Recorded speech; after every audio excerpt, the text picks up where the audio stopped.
Today,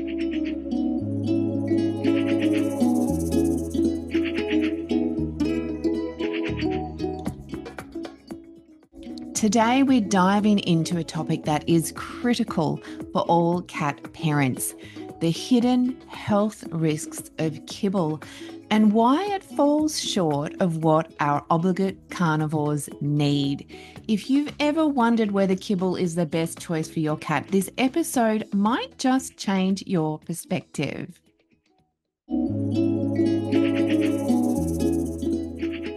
Hello and welcome to the Natural Animal Podcast. I'm your host, Ruth Hatton. I'm an animal naturopath and a big animal lover. Here on the show, we share thoughts and ideas about the nature of animals, their preferences, their behaviours, their ways of being, to engender a greater understanding, respect, compassion, and love for all animals, companion, farm, and wild. I hope you love this week's episode, which is brought to you by Frontier Pets, creators of nutritionally superior pet food inspired by traditional whole food diets with a modern and ethical approach. Stay tuned for a special podcast listener discount. Now, I also will have an announcement to make before we get into the core of today's show, and that is that I have a sale on. So you may not be aware that on my website, ruthhatton.com, is the Holistic Animal Wellness Library. And that library is the home of an abundance of ebooks and masterclasses and courses that help you to learn about and incorporate natural and holistic strategies for supporting your pet's health and well-being. And from the month of November, for the entire month, everything in the library is 25% off. Head to my website, ruthhatton.com/library, or just go to my homepage and you'll see a banner on the top of the page that links you to the library, and click on that. There will be some discount codes that you need to enter, and that will all be explained on the website for you there. So check that out. No pressure, no rush. You've got all of November to explore that library and start to build on those resources to help your animals live their best life using natural and holistic strategies. And there's such a great variety of content in there, from diet and nutrition to gut health to parasite prevention. What else is in there? To medicinal mushrooms, herbs, so many things I can't even remember. How to decode pet food labels so that you actually know what you're feeding your animal, and identify the good food from the bad food. There's also my holistic animal workshop series, which is what I think to be like the starting point. So have a check out of the library. Wonderful content in there that's going to help you be the best pet parent that you can be. So on to the topic of today's show: kibble and why it is a no-go for cats, for your beautiful, beautiful, beautiful felines. And I am a diehard cat lover, so this actually wasn't the show that I was going to do today. But as I was thinking about it over the week, I was like, nope, I want to do this show. It's an important topic, and cats are so often neglected by pet food companies. We need to shine some attention on cat health, because they deserve it. They're amazing. Cats are very special, unique beings. They have a huge place in my heart. And if you're a cat lover yourself, obviously, I know they share a huge space in your heart too. So this show is for you. But if you don't have cats and you have dogs, don't press stop. Don't press stop, because a lot of this information is transferable to dogs as well. So first off, I want to talk about the unique dietary needs of cats. Now, cats are obligate carnivores, also known as strict carnivores. Their bodies are designed to process high protein, moisture rich diets, not carbohydrate heavy or carbohydrate loaded diets or foods. Cats are not small dogs, right? They have different and unique nutritional needs because of this obligate carnivore status. And when we look at a cat's natural diet, that's what we want to replicate. That's what we want to mimic. And that's what I always teach when I'm talking about pet nutrition. We want to, as closely as possible, replicate the natural diet of that species. And so when we're looking at the natural diet of the feline, what is it? Well, it's mice. If you go back millions of years and you explore the evolution of the cat, of the feline, right from the origins, you will see that the diet they've eaten for the longest period of time was mice. Also, birds have a part in that diet and insects have a part in that diet as well. But if we go all the way back to ancient Egypt, one of the first records where it's believed that humans started to engage and started to live with the feline was ancient Egypt. And that first part of that relationship was like, right, cats eat mice. We've got our granaries. The mice are going crazy, eating all our grain. What are we going to do about it? Well, hello, let's get some cats because they'll take care of the mice issue, natural population control, and then we have our granaries free from the mice. So it's really a service relationship. We need cats with this wonderful skill that they have. And so, yes, cats eat mice. They have been eating mice since day dot. And what is it about the mouse that makes this, a cat's natural diet? Well, when we look at the mouse, we've got all of the muscle meat, we've got the organ meat, we've got the gut contents, we've got the fur, everything. Like when a cat eats a mouse, they eat the whole mouse, right? So how do we replicate that? Because unless you want to go and farm some mice, which people that have snakes do that, unless you want to do that, there's no cat food on the market that consists of mice, right? So how do we replicate that mouse diet, that natural mouse feline diet, without actually feeding our cats mice? It's high protein, it's high moisture, and it's low carb. And we want some fiber in there though, because that replicates the fur and the skin, right? So that's how we look at it. And also when we look at, a mouse's natural diet, which is grain, right? Then when the cat eats the mouse, they're eating the stomach contents. So they're going to get a little bit of grain through that stomach content of the mouse, but it's a tinier mouse. Like mice are tiny.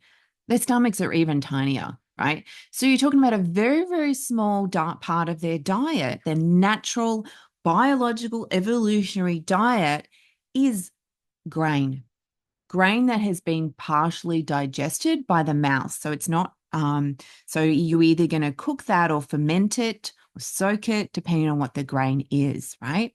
So these are the only grains. These are the only carbohydrates. Well, no, not the only carbohydrates, because we also look at the diet of the bird. There might be some other plant matter that the mice eat as well as the bird. So they're the only carbohydrates, those plant foods. That's the only natural part of a cat diet. And when you feed a cat their natural diet, that is the diet that they're going to thrive on because they're designed to eat that diet. Right? Their body knows how to process and absorb all those foods and all those nutrients for maximum benefit, right? Okay, so when we compare the cat to the dog, cats are not small dogs, right? So whilst, and I did say at the top of this show that, a lot of this is going to be transferable for dogs as well. So dogs also shouldn't eat a high carbohydrate diet, which is what kibble is because of the nature of it. And I'll go into that shortly. But dogs are more diet adaptive than cats are because they've been hanging around with humans for a lot longer for a longer period of time over their evolution than the cat. That doesn't mean, though, that they've adapted to a high carbohydrate diet. They don't have the strict obligate carnivore status that cats do. So their diet can be more flexible. And so that's why this isn't why kibble is a no-go for pets, for cats and dogs, because I really want to drive home that when we're talking about cats, it really, really, really, really, really, really is a no-go. It is so contradictory to what their natural diet is. And they just don't thrive on this type of diet. So I want to look next at, why, as well as it being not a natural diet, what are the health risks? Like, what are the health risks of kibble that makes it not a suitable food for cats? Well, what we want to look at first is the high carbohydrate content. So this applies even in your grain-free kibble, which is very trendy, has been for a while, right? But, to be kibble needs carbohydrate. Otherwise, it won't work. That's what gives it that biscuity, crumbly type texture. It's the carbs. If you just do a high protein, high moisture diet using those high protein, high moisture ingredients, you won't be able to make kibble, right? So even those kibbles that say they're high protein, they're not. Their main ingredient will still be carbohydrate. And so that can be your traditional carbohydrates like wheat, like rice, but it can also be your grain-free carbohydrates, like, what am I thinking about here? Grain-free carbohydrates, legumes, peas, which are a legume. You can get a lot of tapioca starch in there, but mostly it will come from a legume type of ingredient product, right? So these ingredients are still very high in starch, and they allow the producers to still form kibble, to still create that food that is crunchy, that has that biscuity-like texture, right? So even your grain-free kibble contains starches, and these still add to the carbohydrate load. So grain-free does create this false sense of healthy for pet parents, but it can cause harm. So it is something to be aware of. Just because something is grain-free does not mean it's healthy. You want to look at the nutritional breakdown of that food, how much of that food is carbohydrate. And that can be a challenge when you're looking at the labels because they don't specify the carbohydrate load. You have to do some mathematics to work out what that is. My Decoding Pet Food Labels course, which is in the November sale, does take you through all of that. So it really explains it in detail, how to work that out. So check that out if you want to get down to that nitty-gritty.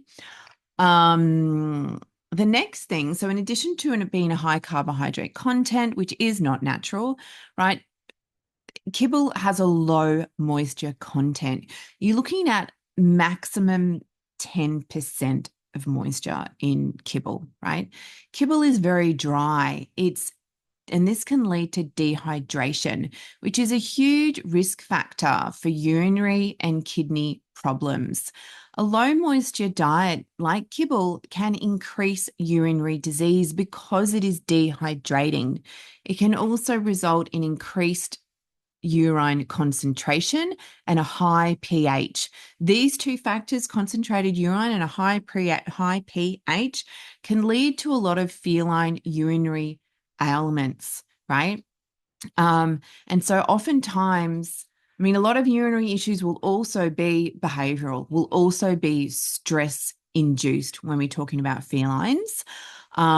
So when we're feeding those low moisture diets like kibble, these can be particularly troublesome, right? If you want your cat to have a urinary issue, feed them kibble. Another health risk that is common with kibble is dental health. Now, there is this myth that's been circulating forever in the world, since kibble came about, that kibble is the best thing for dental health. You've heard it, right? Your vet's told you that, yeah?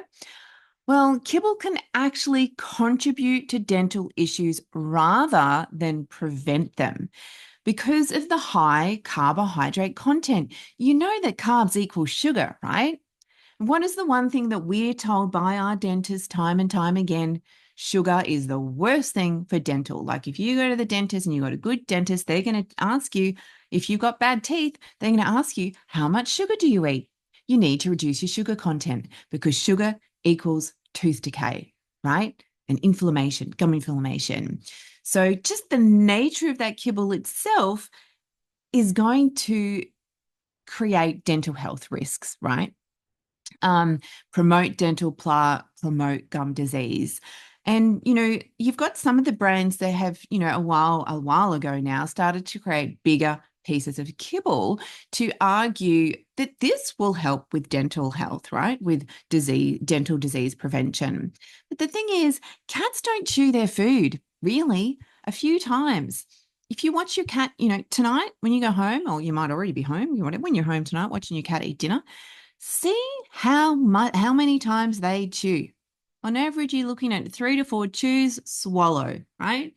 So with kibble, when they bite into that kibble as well, in those, a couple of those chews that the cats will do, right? It just shatters. And so they're not going to get any of abrasive action from chewing that kibble to clean the teeth, right?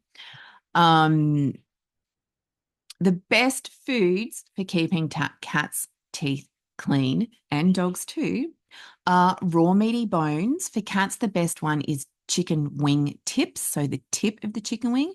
If you feed your cat a whole chicken wing, they'll drag it around the house. Now, not all cats are going to eat bone. If you haven't started on them on bone from a young age, you will likely struggle to get them to start eating bone. Cats can be very, very stubborn, right? But if you're starting young, if you've got a kitten, get them on those bones, quick, smart, because then it's very likely if you are consistent with that in their diet, they will eat bones for life. And they will have much better teeth than a cat who doesn't eat bones. I have a personal example of this. I have 2 cats. One has eaten bone all his life. The other one hasn't. And the one who hasn't, his teeth are in a significantly worse state than the one who eats the bones. The other thing is chunks of meat, right? They are designed to tear flesh, to rip flesh with their fang-like teeth, right? So these are the foods that will help to keep your cat's teeth clean. Also, if your cat will allow, this is not a dental episode, but I will say just for the fullness of it, if your cats will allow you to clean their teeth, also something you should start to do from being a kitten, because then they'll be used to it, is literally cleaning their teeth, because bones will not keep the teeth clean forever. Okay, now the other health risk that we've got with a kibble diet is inflammation. And this can contribute to digestive diseases like inflammatory bowel disease and pancreatitis. I feel like I've missed something here, but no, this is all my notes tell me that I want to say. The other thing that I should have actually said in the previous section when we're talking about the cat's unique dietary needs, especially when it comes to having a high moisture diet and providing that moisture in their food, is because cats don't have a natural innate thirst drive, right? They are designed to get their moisture from their food. So this is another thing that feeds into kibble as being unnatural. There's not enough moisture in there to keep a cat hydrated. And even if your cat does drink, they will not be adequately hydrated if they're on kibble, right? They need the moisture in their food, and the way to get that moisture in their food is by feeding a natural diet, which we will come to shortly. Which we are going to come to that right now, actually, because I want to talk to you about what are the healthier alternatives to kibble. Because you might be like, well, that's all good. I can't feed kibble to my cat. What can I feed? So you can feed freeze-dried or air-dried raw food.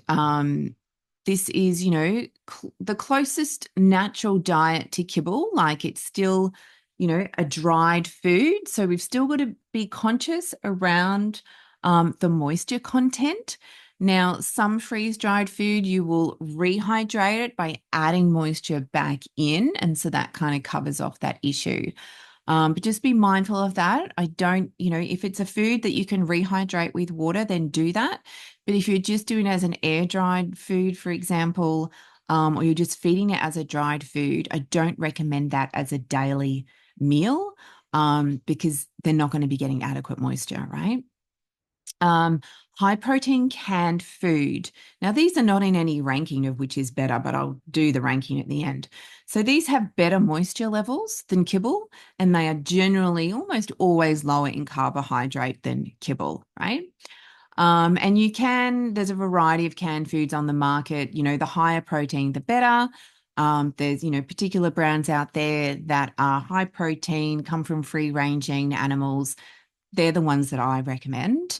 Um, and then finally, but not finally, we'll come to that when I get to the ranking, homemade or raw diets that mimic a cat's prey-based diet, right? But usually you do require guidance if you want to get this right for your cat, and that's really, really important.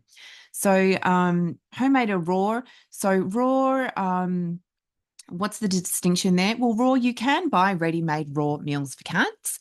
In some localities, you might be able to buy ready-made cooked real food diets, but I can't even think of one in Australia. If you are a producer of cat food and you produce cooked real food for cats, hit me up, let me know about your food so I can have a look at it. And if I like it, I'll add it to my list of recommended foods. But usually the only, there's an abundance of stuff for dogs, right? But usually the only kind of ready-made cooked foods, they're for dogs, not for cats. You can get ready-made, already pre-prepared raw meals for cats all over the world, pretty much. The next thing is making it yourself. So whether that is raw or whether that is lightly cooked, because some cats, depending on their age, depending on what foods they've been exposed to, will not eat raw. So then I say, or they might have some health complications that dictate that raw is not necessarily good for them, right?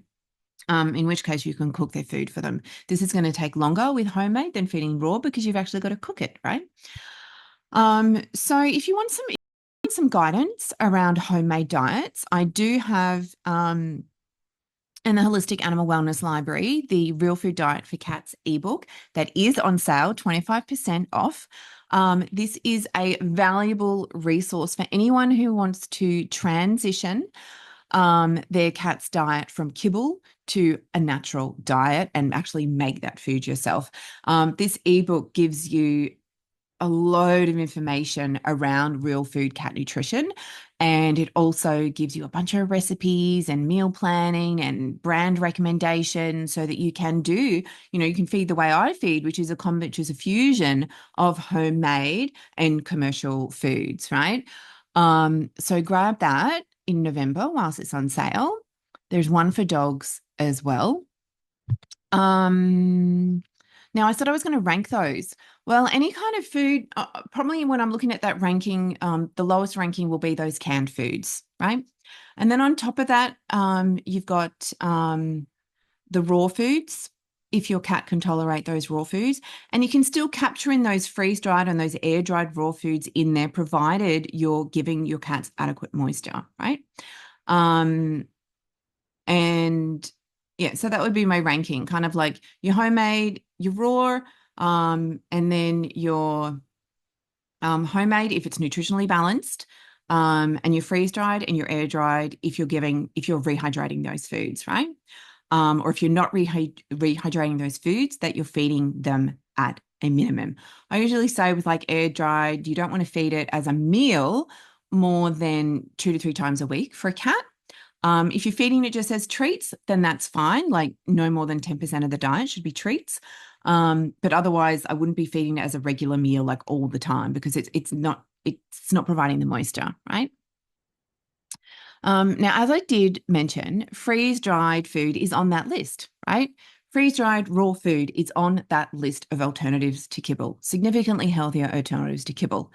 It's just as convenient as kibble, but the health benefits trump kibble big time. Now, if you are looking for a freeze-dried food for your cat, I love and recommend Frontier Pets. Nutritionally superior freeze-dried raw food inspired by traditional whole food diets for cats and dogs as well, that contain premium and ethically sourced ingredients.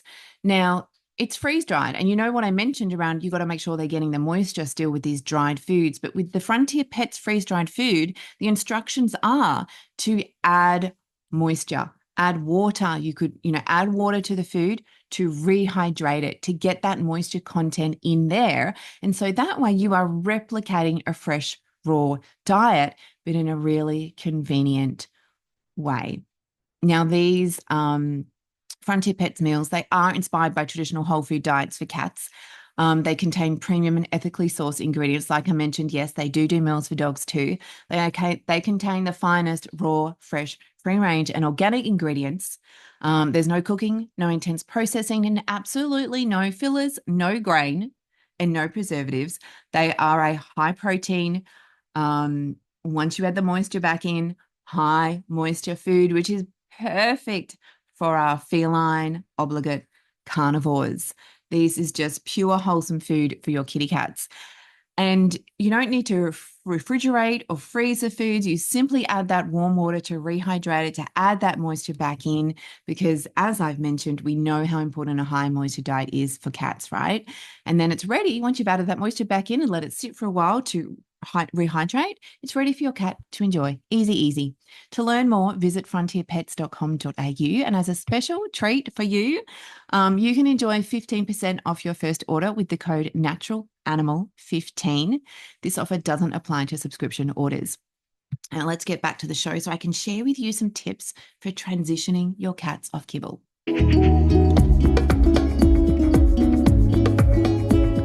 Now, many cats can be picky eaters, and switching from kibble can be really challenging. I have done it. I did it with all of my cats many years ago. I've also guided cat parents on how to do this, as they've been my clients, and so I've guided them on how to make this transition. One of the reasons why it can be difficult is kibble is like crack. It is addictive. Kibble can create carbohydrate junkies in our feline friends, right? Sometimes cold turkey is the best way, as well as being stubborn and really clever. Cats can manipulate you. Even the most strong cat parent can be manipulated in the nicest of ways, of course, by cats, right? So cold turkey won't always work. That's what I did with my cats, though. Like one of my cats had a history of urinary issues, and I was just like, I've got to get him off this kibble. And so, my cats went cold turkey, just kibble out, bin, gone, right? That won't necessarily work for your cats, right? It did work for mine. Probably because they weren't just on kibble. They also had a high protein canned food as part of their diet. So it's not like they were only used to eating kibble, right? So that's really good. If you've got a cat who's on 100% kibble, it is likely going to be more challenging for you to transition your cat off that kibble. But if you are feeding your cat some canned food, then just stop feeding the kibble and focus on the canned food initially, right? If you're thinking about getting them off the crap kibble, go out there today and buy some high protein canned food to start sneaking that into their diet, right? So you can do it as a transition. So using that canned food as a transition, getting them used to that. If they're not even eating that, you can use the kibble, like crumble it up, pulverize it up so it's like a powder, like stick it in your coffee bean grinder or your blender if you've got a dry blender jug, and crumble it up into powder, and you can sprinkle it on their new meals if they need that. You could feed one meal of kibble a day. However, if they're a kibble addict, you might find that they hold out for that one kibble meal, refraining from eating anything else. Trust me when I say this. So allow it can, honestly, it can take up to 6 months to transition your cat off kibble, right? Especially sometimes longer, especially if they've only ever had kibble. So get started today. Patience is key. Commitment is as well. Be committed to this process because I'm about to tell you all the benefits of feeding a kibble-free diet, right? Know, and through this process, as challenging as you might find it, know that you are doing the best thing for your cat by taking kibble out of their diet. Stop free feeding. Having kibble available all the time is a disaster for cats, right? It's not natural. I mean, we know kibble's not natural, but, cats will eat out in the wild. They will eat frequent small meals, but not always, not 24/7. If the food's not available, they're not eating. The best thing is to feed at scheduled meal times. This allows them to actually experience hunger. And if they're hungry, they are more likely to eat something that's not their crack addict kibble, right? So feed smaller, frequent meals instead. That might be the strategy that works for your cat, right? Trial different brands, different styles, different proteins, different flavors, and also keep a food diary so that you can easily assess what foods they really, really like, really, really enjoy, what foods are okay, and which foods they will just not touch. This will help you. Trust me. You can also use some clever little toppers like nutritional yeast. It's like cheesy and salty, and cats love that. You can incorporate some bone broth. You can incorporate some fish or the water from the fish. If you're feeding canned fish, the spring water that's filled with that flavorsome fishy flavor. Greenlit mussel powder. If you've got a fish-liking cat, that can be a good topper as well. There are lots of things that you can use.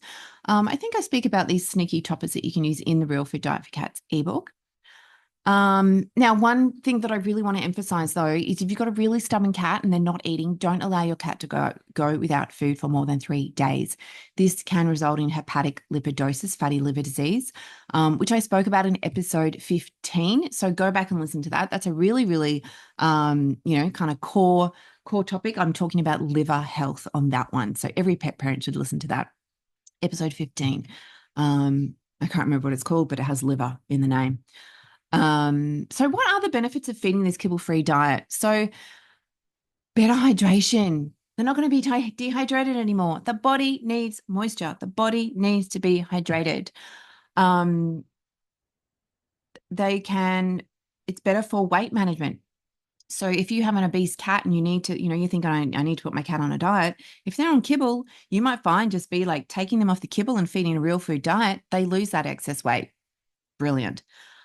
Decreased risk of health issues. So there's inflammatory digestive conditions like IBD, IBS, pancreatitis, the dental disease, urinary disease, kidney disease. The other one I didn't mention was diabetes. Diabetes can often result from kibble because it's high carbohydrate. It's high sugar. So, this is one of the benefits. You're going to get a decreased risk in those health issues. And it's not even those health issues. Every health issue can stem from inflammation, right? So without sufficient hydration, we can create inflammation, right? So by feeding real food, we are reducing the chance of pretty much every single disease, right?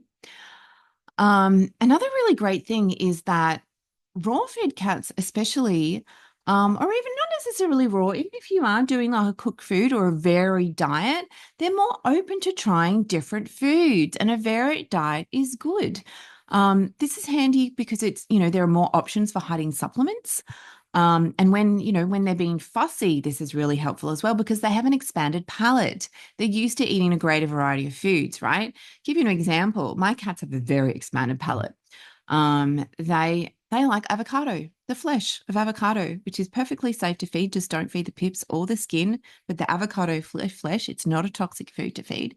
My cats love it. I don't eat meat, so they don't really have much choice. They don't get meat from me, right? So if they kind of like want some of my food, they are limited to plant foods. So their palate has expanded to eat more plants because, that's what I eat. So it's really good. It makes it so much easier for feeding cats when they have an expanded palate, right? So what about dogs? Well, kibble is not great for them either, but they are more adaptive to having carbs in their diet than cats are, but only in small quantities, not the quantities that are found in kibble. And I don't know if I've mentioned this already, but generally we were looking at the amount of carbohydrates in kibble will hover around that 40 to 60% mark. That is way too high. I don't recommend a diet that consists of more than 10% carbohydrate for cats or for dogs. Well, for cats, less, right? 3 to 5 cents, 3 to 5% maximum carbohydrate load for cats. Dogs, no more than 10% carbohydrate in that food. And you're just not going to, the kibble is never going to meet that requirement. It's impossible. So if you want help with learning more about real food nutrition for your dog, making meals for them, or knowing brands that I recommend, go to my website, click on the link at the top of the banner to the library, get the code for the 25% off, and get your Real Food Diet for Dogs ebook there as well. And if you've got both cats and dogs, there is a bundle, so you can save when you get the bundle. So, key points from today's show. Kibble is not ideal for cats. There are simple, healthier options that make a huge difference in their lives. And it's not just about the strict health, physical health reasons. I didn't even touch on the enrichment that they get from eating a real food diet, right? That is an important aspect as well. Don't forget to check out the ebooks. Don't forget to check out the library for the November long 25% off sale.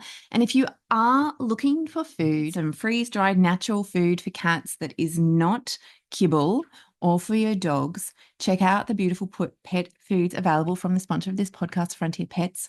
They provide better pet food for a better world with premium quality ingredients sourced from ethical Australian suppliers that are human grade and based on the evolutionary principles of cat and dog nutrition. Learn more at frontierpets.com.au, and don't forget that special discount code NaturalAnimal15. Perfect for right now, because I know you're going to be wanting to transition your cat off that kibble pronto.